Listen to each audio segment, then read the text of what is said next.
In the early months of 1912, a terrifying story of a voodoo-fueled rampage spread from Louisiana across the nation.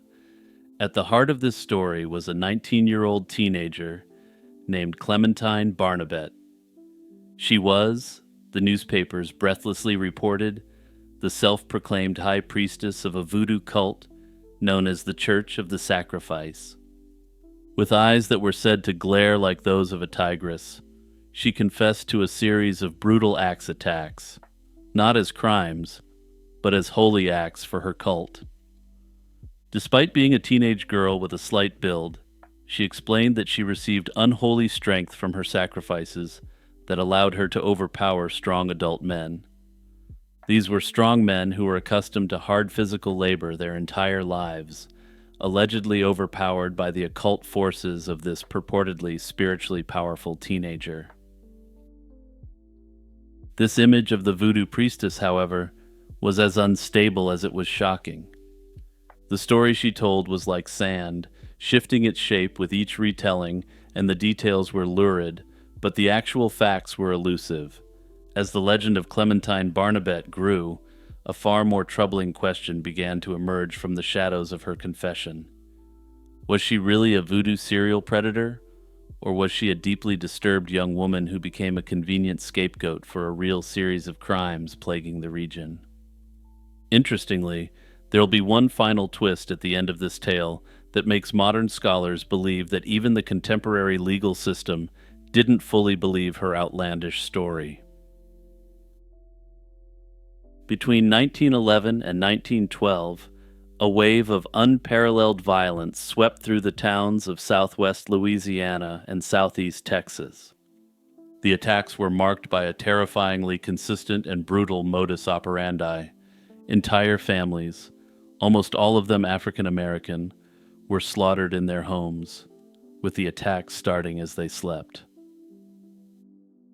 The weapon was always an axe, often one taken from the victim's own woodshed. The attacker would slip into the house in the dead of night, commit the massacre, and disappear, leaving behind a scene of unimaginable carnage. Despite the attacks beginning while the victims were asleep, evidence from the scenes showed significant signs of resistance. The person or group doing this would, at certain points, have been fighting multiple people defending themselves in the dark.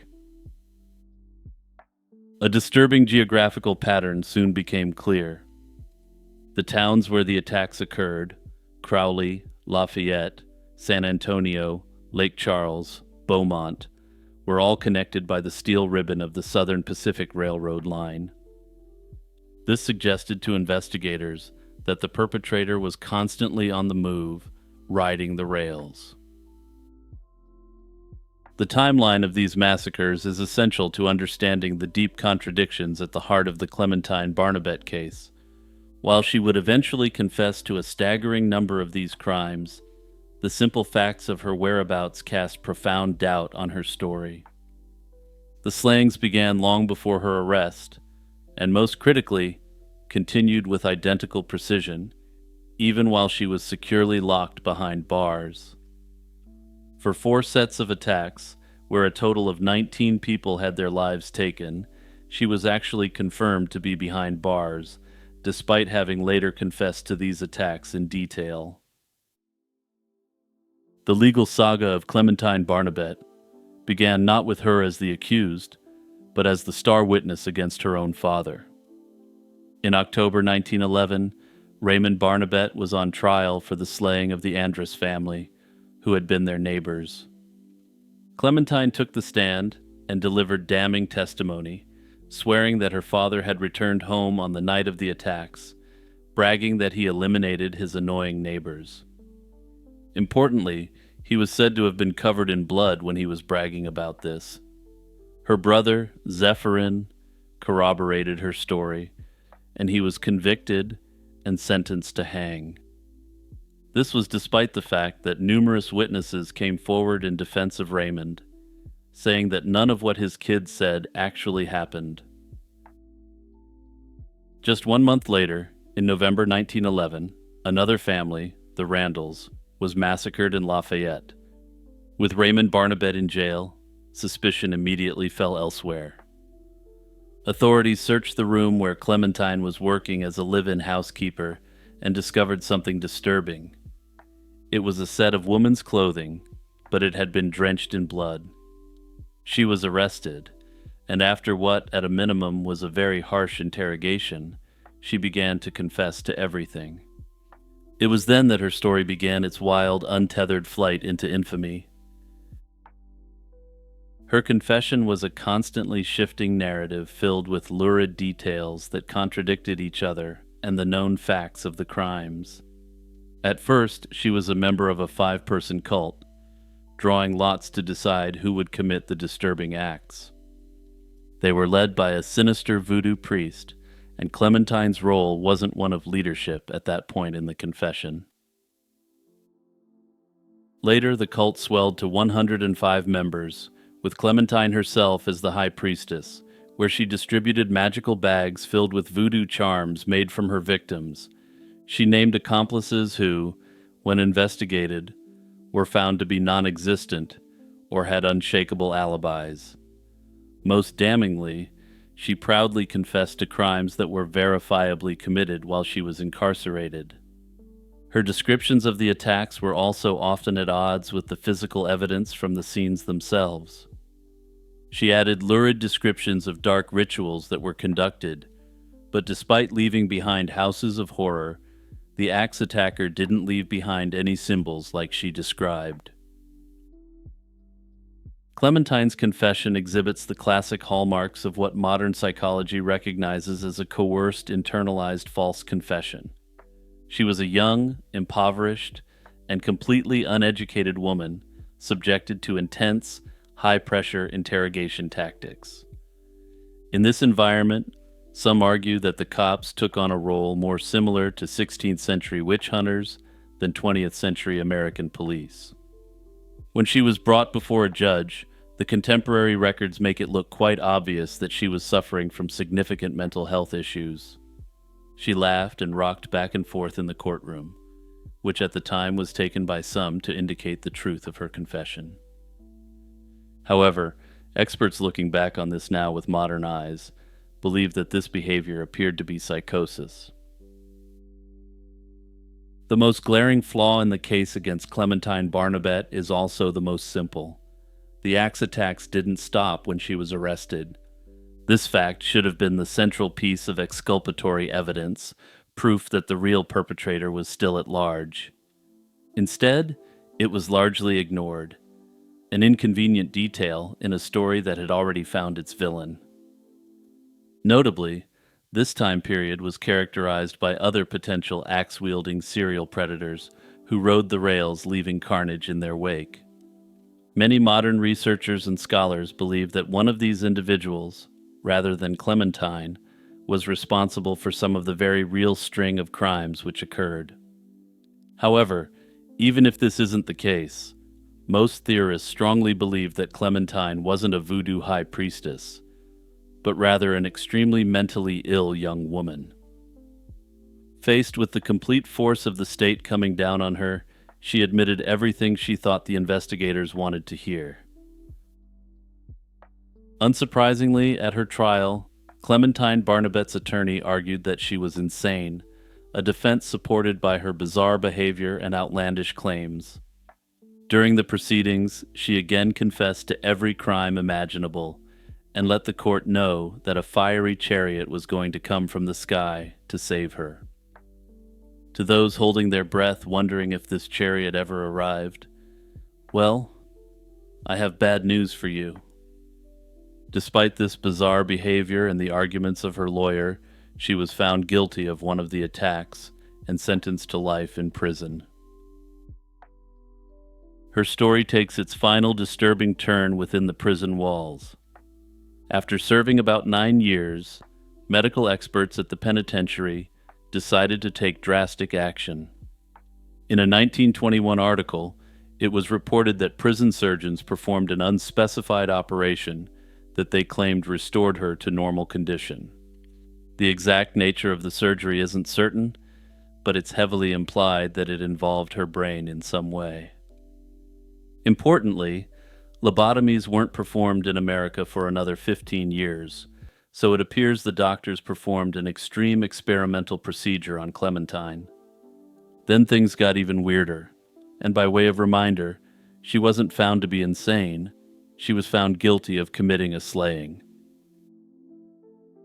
On August 28, 1923, having been deemed cured of whatever her problem was, Clementine Barnabet was released from prison. Again, to emphasize how weird this was, she had been sentenced to life in prison with no possibility of parole, and she hadn't been found to be legally insane at the time of the crime. Being found cured thus ought not to have been grounds for the release, but the Louisiana authorities just up and let her loose upon the world. At the age of 29 or 30, she walked out of the prison gates and into complete obscurity, and there are no further records of her life. Her subsequent activities, her whereabouts, and the date and circumstances of her death are entirely unknown. This supposed axe-wielding voodoo high priestess simply vanished, never to be heard from again. One of the most compelling speculative theories about the Clementine Barnabet case is that she may have been deliberately set up to take the blame for a real crime. The discovery of bloody clothing in her room, the most damning physical evidence used against her, could easily have been planted.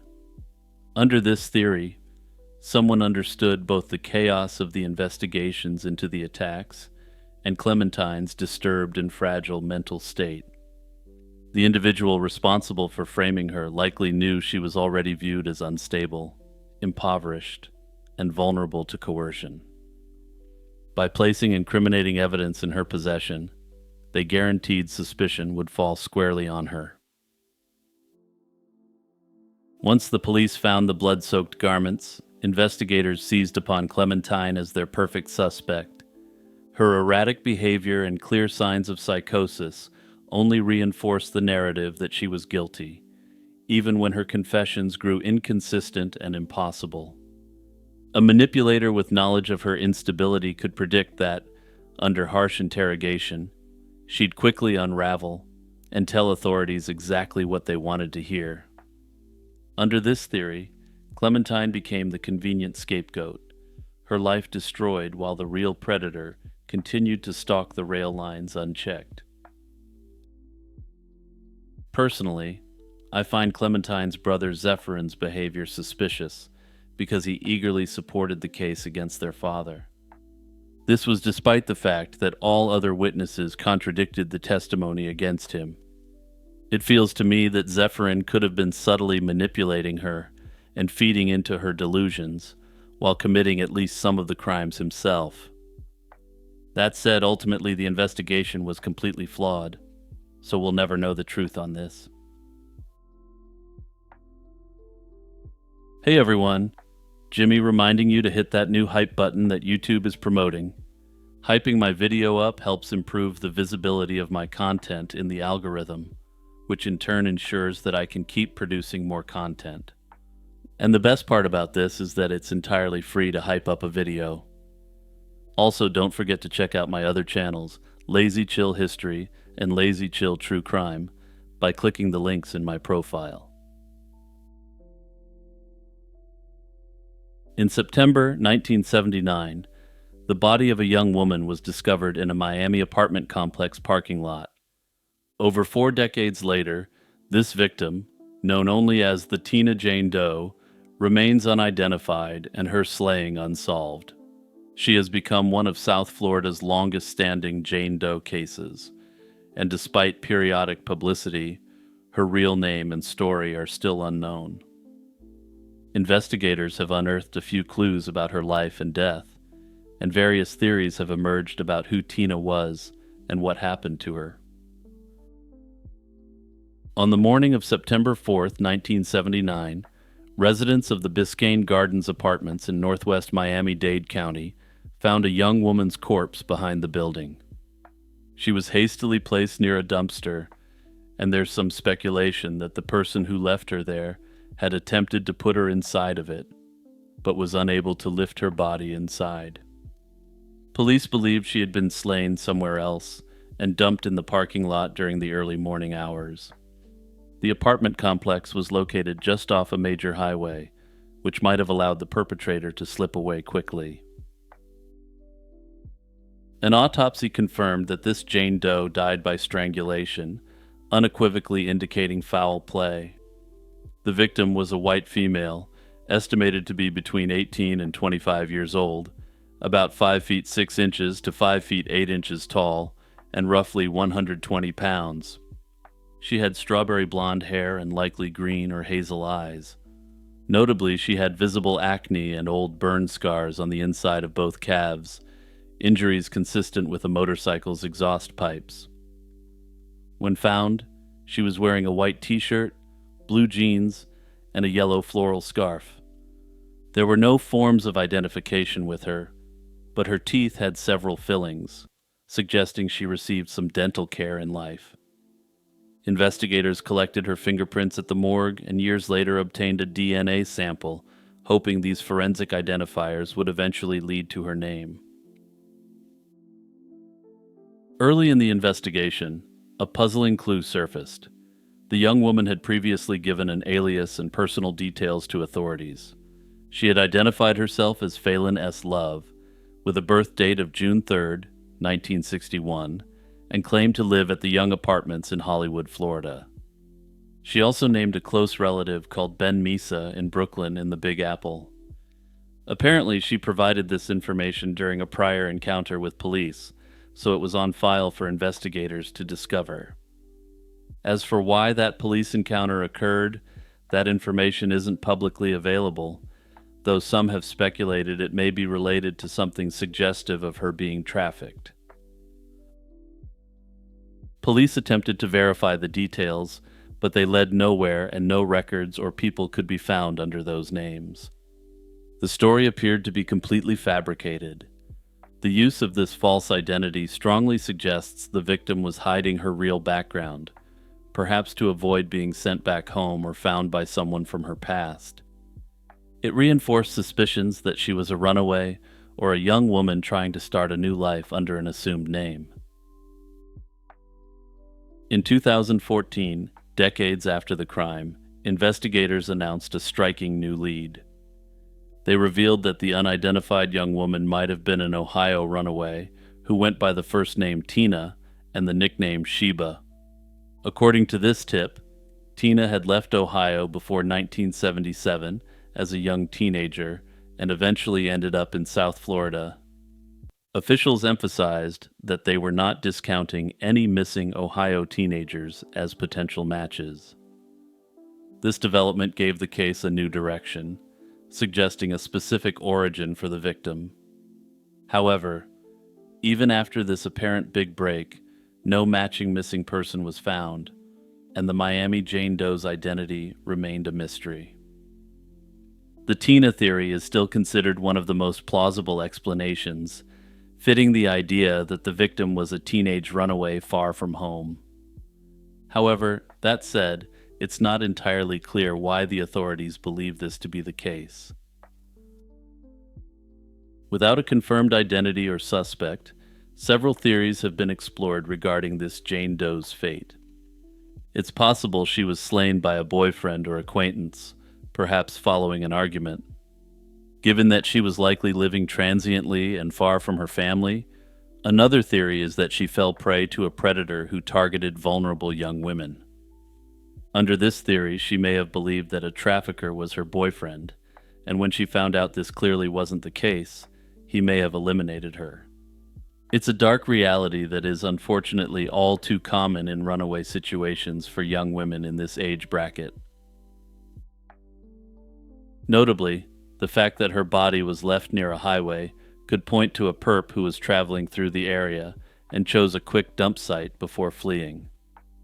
During the late 1970s, there were numerous cases of hitchhikers and runaways being attacked along American highways, so this scenario can't be ruled out. The victim's distinctive burn scars have also fueled speculation. Those marks suggest she spent time on motorcycles, which might mean she was involved with a biker crowd or frequently accepted rides on bikes. If she had a biker boyfriend or was hanging around people in that scene, one theory holds that her passing could have resulted from a dangerous encounter in that environment. That said, this theory is purely circumstantial and based on the faintest shred of evidence. This Jane Doe's case is logged in national databases along with her fingerprints, dental records, and DNA profile. And yes, regular viewers of my channel can probably guess what I'm going to say next. Since her intact DNA profile is on file, this is a case that could be cracked through the use of forensic genetic genealogy. Unfortunately, this process is quite expensive, and if there isn't significant attention on the case, there's little chance this testing will be done. The case is being investigated by the Miami-Dade Sheriff's Office, so if you're a local and live in that jurisdiction, you could play a part in giving Tina her real name back. A simple email from a local about the status of the case could be the one thing that's needed to get the ball rolling on this case. Once she has her identity back, it's possible that the cops will be able to crack this case wide open and get justice for this Miami Jane Doe after half a century. Marion McWhorter was a 21-year-old who mysteriously vanished in Oregon in the autumn of 1974. She had been hitchhiking north from California, planning to visit Seattle and eventually return home to Alaska. On October 26, 1974, Marion arrived in the Portland suburb of Tigard and phoned a relative for help. She called her aunt from a payphone near the Washington Square shopping mall, asking if she could spend the night. The aunt was busy and unable to pick her up, but Marion mentioned that a man driving a white pickup truck had offered her a ride. Yeah, she was going to hitchhike in the Pacific Northwest in the 70s. After saying she had found a ride, Marion hung up the phone. She never made it to her aunt's home, and she was never heard from again. When Marion failed to show up, her family grew alarmed. There was little evidence to guide police at the time, and any search efforts were limited and inconclusive. Nearly 2 years later, a grim discovery provided a clue to Marion's fate. On July 24th, 1976, a man collecting moss samples in a wooded area near Wolf Creek off Highway 20 in Lynn County, Oregon, came upon a human skull. Sheriff's deputies searched the remote spot, which was near a logging road called Swamp Mountain Road, and recovered additional skeletal remains. They also found personal items at the scene: a single clog-style shoe, a fringed leather coat, a beaded leather belt, a pair of women's Levi's jeans, and 2 metal rings. From these items, it was clear the victim was a young woman, but her identity was a mystery. The remains were examined by the state medical examiner, who confirmed they belonged to a female under 35 years old. Given the condition of her body and location of the remains, investigators strongly suspected foul play, but they couldn't say for sure. The unidentified victim became known as the Swamp Mountain Jane Doe, named after the remote creek near where she was found. Despite checking missing person reports, authorities in 1976 were unable to match this Jane Doe to anyone, and the case languished for decades without a name. Over the years, Marion's family never stopped wondering what happened to her. Marion's disappearance eventually became linked with a pattern of unsolved crimes along Oregon's highways. In particular, investigators noted similarities to a cluster of cases on U.S. Route 20 in the 1970s and 1980s. Multiple young women had vanished or been slain in rural parts of Lynn and Lincoln counties, many last seen hitchhiking or stranded on the roadside.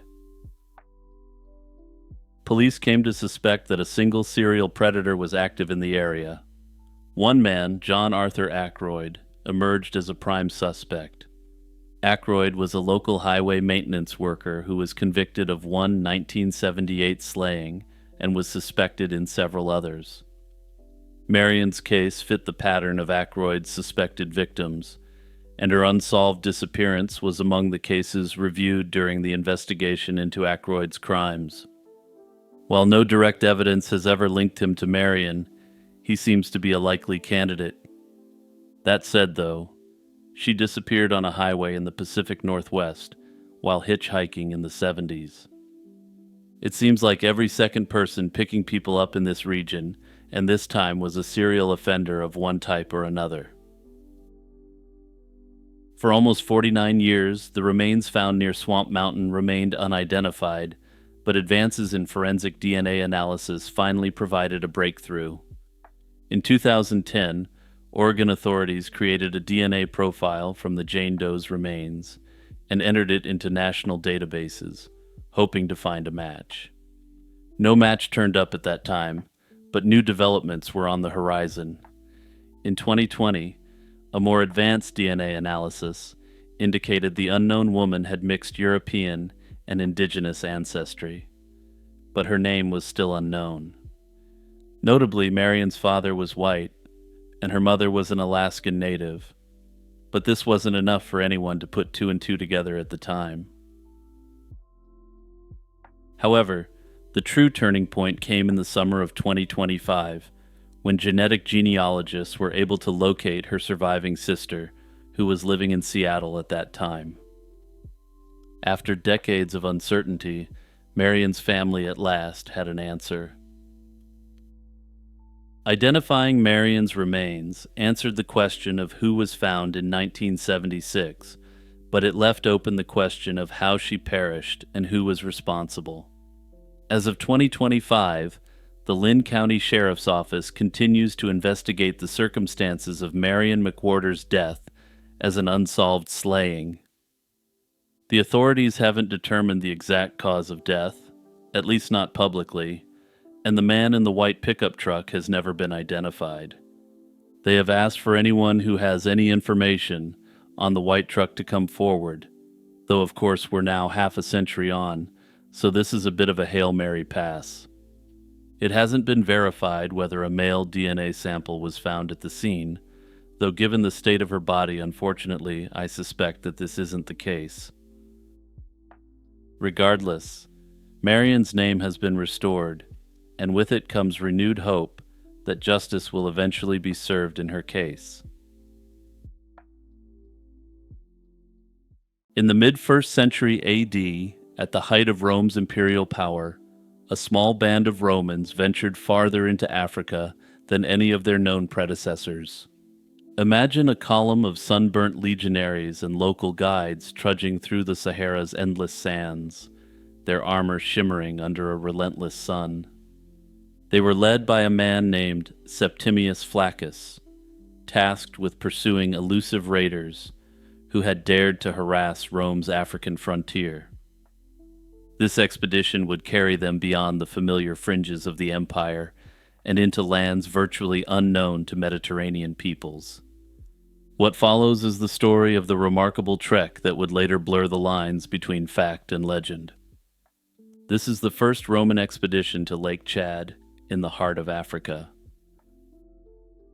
The geopolitical backdrop of Flaccus's mission was Rome's effort to secure its North African provinces and trade routes in the decades following Emperor Augustus. By the 1st century AD, Rome controlled the fertile Mediterranean coast of Africa, including cities like Leptis Magna and Sabratha in modern Libya. These coastal cities prospered on Saharan trade. Gold, exotic animals, and ivory came north in exchange for Roman goods.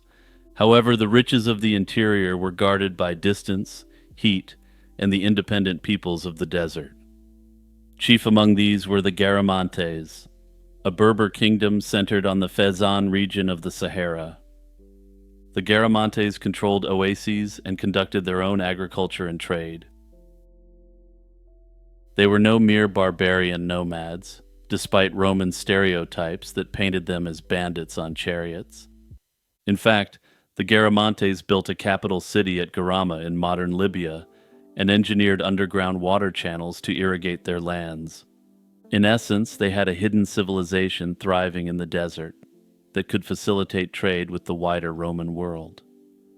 Yet, From Rome's perspective, they were also troublesome neighbors. Trade caravans and Roman outposts in North Africa sometimes suffered raids from nomadic groups, likely operating in or beyond Garamantian territory. These raiders may have operated with the tacit approval of the Garamantes, though this, of course, is only an educated guess by modern historians.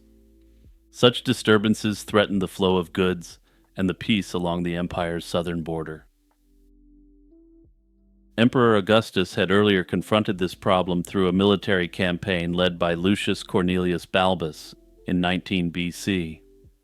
Balbus penetrated deep into the Sahara with 10,000 legionaries, defeated the Garamantes, and even earned a triumph in Rome for his victories.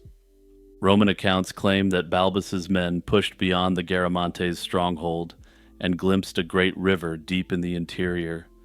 Indeed, Roman artifacts and coins have been found as far south as Mali, supporting the notion that some soldiers or traders reached those distant lands. Balbus's foray secured a temporary peace and expanded geographical knowledge of Africa. His campaign demonstrated that the Sahara was not an insurmountable barrier and whetted Roman appetites for the wealth lying beyond. In the decades after Balbus, other Romans took up similar paths.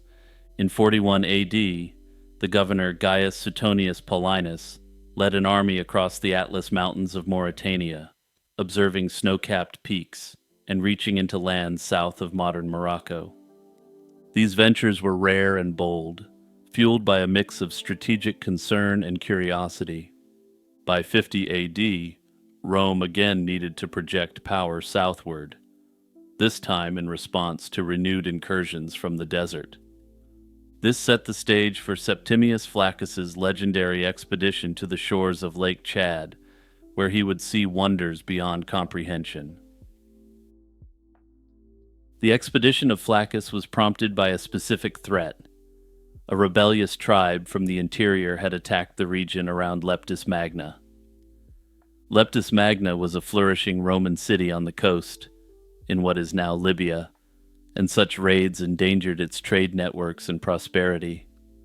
Roman authorities in Africa couldn't ignore these attacks.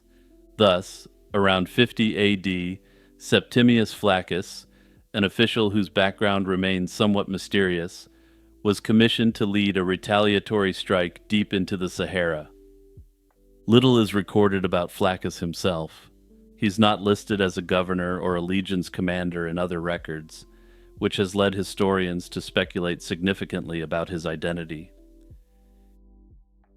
He may have been a Roman from the equestrian class, or provincial officer entrusted with a desert detachment.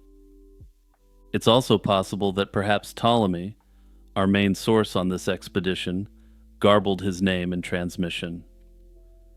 Regardless of his rank, Flaccus clearly possessed the skill and authority to command an arduous campaign.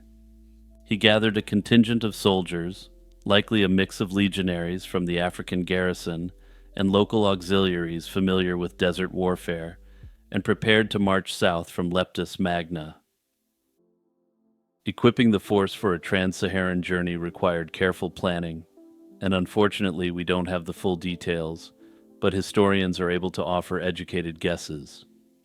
The Romans would have secured camels to carry water and supplies, since these animals were essential for traversing vast waterless distances. The early part of the route was likely known from earlier incursions, and some of the later details may have been provided by North African traders. They would have traveled from the Mediterranean coast to the first string of oases and into the Garamantes' domain. Messages may have been sent ahead to Garama, the Garamantian capital, warning its king not to obstruct Rome's punitive mission. Or perhaps no warning was given as Flaccus intended to surprise the raiders. Either way, the expedition's goal was twofold: punish the nomadic marauders and, by doing so, secure safer conditions for Roman trade. Any intelligence gathered about the lands beyond would be a welcome bonus for Rome's geographers and merchants. Flaccus led his men from the olive groves and marble villas of Leptis into the harsh Libyan interior, leaving behind the familiar world of Roman roads for uncharted wastes. Southward they trekked, likely passing settlements like Sidimus, modern Gadames, and then entering the Fezzan, the heartland of the Garamantes. Along the way, they would have seen the landscape change, coastal plains giving way to arid highlands, and then to the great sand seas of the Sahara. It was a realm of shimmering mirages by day and brilliant stars by night. The expedition probably followed caravan routes known to desert nomads, moving from one life-saving oasis to the next. Reaching Garamantian territory, Flaccus had to deal with the very people Rome once subdued under Balbus. According to the account preserved by the later geographer Ptolemy, Flaccus marched into Garamantes' territory and subdued raiders. The exact details aren't known, but it would appear that the Garamantians themselves may not have agreed to this Roman incursion initially. Perhaps a set of skirmishes took place near the oasis towns in modern Libya, a clash of Roman discipline against swift desert fighters who knew the terrain. Flaccus's troops managed to defeat, or at least disperse the raiding tribes, and thus halted the attacks on Roman lands. In doing so, he likely struck a blow to the Garamantian king's authority, or negotiated an understanding to allow his further passage. Pressing onward, Flaccus didn't turn back after chastising the raiders. He was determined to push deeper, where few Romans had gone. The expedition continued south past the Garamantes' last outposts. They traversed the rugged Tibesti Mountains, today located in modern Chad, whose dark volcanic peaks rose unexpectedly from the desert's flat expanse. Crossing these mountains was no small feat, and the terrain is difficult, cut by canyons and prone to extreme temperatures. Yet beyond Tibesti, the Romans found an even greater surprise. After roughly 3 months of arduous travel across barren sands and stony plains, Flaccus arrived at a vast lake in the midst of the savannah. Ancient reports refer to it as the Lake of the Hippopotamus and Rhinoceros, a description that vividly captures the exotic fauna the Romans encountered there. In fact, this was very likely what we know today as Lake Chad, which was then a much larger lake than in modern times. The soldiers who had trudged through dune and dust now stood on the shores of a freshwater sea teeming with life. One can imagine their awe as they beheld animals only heard of in travelers' tales. They saw massive hippos wallowing in the shallows and on the reedy banks, and the unmistakable silhouette of a two-horned rhinoceros. Elephants might have roamed the vicinity as well, given the lake's extensive wetlands in that era. For Romans more accustomed to the tame olive groves of Italy or the dry hills of Tunisia, the sight of such creatures in their natural habitat must have been breathtaking. Flaccus and his men had effectively reached the edge of the world, as it was then known to Greco-Roman civilization. They had entered the land the Romans called Ethiopia, a broad term they used for sub-Saharan Africa and its peoples. Specifically, Ptolemy records that Flaccus journeyed into a region called Agasimba, which is described as far south of the Sahara.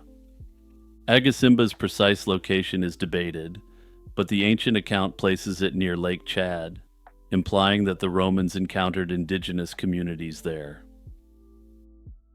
Unfortunately, the details of any interaction between the native peoples of Lake Chad and the Roman expedition are lost to history. Ptolemy's summary gives no ethnographic descriptions, only noting that Flaccus's was the first Roman force to spend any length of time in that far southern region. It's possible the Romans made peaceful contact, trading trinkets for food and information. The lack of recorded conflict at the lake suggests that Flaccus didn't engage in major hostilities there. Instead, the expedition likely rested and refilled water skins, marveling at the fertile contrast to the desert behind them. They had achieved their outward objective. The nomadic raiders were vanquished or cowed, and an astonishing geographical discovery lay under their sandals. After reaching the Great Lake and planting the metaphorical eagle standard farther south than it had ever been, Flaccus had to bring his men safely home. The expedition retraced its path northward, crossing again the burning dunes and treacherous highlands. They would return with stories of a gigantic lake and its beasts, of strange lands rich with water and life beyond the desert. Back in Roman North Africa, the mission could be counted a success on absolutely all accounts. Flaccus had avenged the attacks on Leptis Magna and impressed upon the Garamantes the reach of Roman power. If any captives or spoils were taken, they might have been paraded in provincial towns. Unlike Balbus, however, Flaccus didn't receive a grand triumph in Rome, and indeed, his deeds are not celebrated in surviving Roman annals. This relative silence may be due to Flaccus's lower status, or simply the limited nature of the records that have survived. It's very possible there was a great work written about Flaccus's journey, but we simply don't have it, nor do we know about it. Nevertheless, his journey left a mark on imperial knowledge. Reports from the expedition likely filtered back to scholars and map makers. Within a few decades, Roman geographers had incorporated these new insights. Maps were adjusted to show a water body deep in Africa, and later writers like Ptolemy knew to call Lake Chad by its evocative nickname, the Lake of the Hippopotamus and Rhinoceros. There are strong indications that despite the lack of contemporary sources lauding him, Flaccus's exploits inspired further ventures through the Great Desert. Roman strategy in Africa often blended military aims with exploration. In 70 AD, just 20 years later, another commander, Gaius Valerius Festus, marched south with the 3rd Augustan Legion to deal with the Garamantes uprising once again. Festus is said to have followed the course of earlier explorers, pushing through the Sahara after subduing the tribes. Some accounts even credit one of these expeditions, variously attributed to Flaccus or Festus, with leaving a small garrison of Roman soldiers somewhere in the far interior. The idea that a Roman outpost might have briefly existed near the lands of Lake Chad is of course fascinating. However, as yet, there has been no archaeological findings to prove this one way or the other. The tale of Flaccus's march to Lake Chad straddles the line between established history and intriguing speculation. Our principal source, the 2nd century geographer Claudius Ptolemy, never witnessed these events himself. He compiled them from earlier reports, notably those of Marinus of Tyre a few decades after Flaccus. Ptolemy's Geographia distilled these travels into coordinates and brief notes, which means we are working with what amounts to a fragment of the original story. We're seeing a distillation of something that was already distilled, and which may have been further distilled from an unknown source used by Marinus. And note here that I say an unknown source used by Marinus. While Marinus is extremely influential, unfortunately none of his works survived, so we're denied the ability to cross-reference Flaccus's account with what Marinus wrote. Thus, one modern debate centers on credibility. Did Flaccus truly reach Lake Chad, or did Ptolemy or his source misinterpret the data? Many historians give credence to the journey, since the details align with geographic reality. The mention of a large lake with hippos and rhinos strongly suggests Lake Chad. No other known lake in that vicinity matches the description, and it would be an odd detail to invent. Furthermore, Ptolemy references major rivers in the area which correspond to the rivers which feed into Lake Chad. This precision suggests that Ptolemy was working off accurate sources from someone who was indeed familiar with the water systems of this large lake. While it's generally universally accepted that Flaccus did make the journey, The finer details have been questioned as well. In Flaccus's case, some have wondered whether he personally went all the way to Lake Chad, or if he sent a smaller party beyond the Tibesti Mountains, while he remained in the safer north. Because Ptolemy's account is terse, we can't be sure if Flaccus saw the lake himself or simply received reports from native guides. Roman coins dated to the 1st and 2nd centuries have been found in Chad, which is astounding at first glance. However, these findings are often isolated and could have arrived through peaceful trade or later era contacts, rather than a specific military expedition. Another point of debate involves the expedition's outcome and purpose. While clearly initiated as a punitive raid against rowdy nomads, Flaccus's journey took on exploratory dimensions, for reasons that aren't fully known. Did the Romans intend from the outset to reach Agasimba, or was that a spontaneous extension once the military objective was done? Others believe these could have perhaps been two expeditions, one to punish the raiders, and another separate one to follow up on intel learned during the initial police action in North Africa. If we are to believe the most grand version of the story, the Roman expedition to Lake Chad under Flaccus is one of the most compelling stories of ancient travel. Flaccus marched his men beyond the frontier of maps, crossed deadly deserts, and stood on the shores of Central Africa's Great Lake, all for the glory of Rome.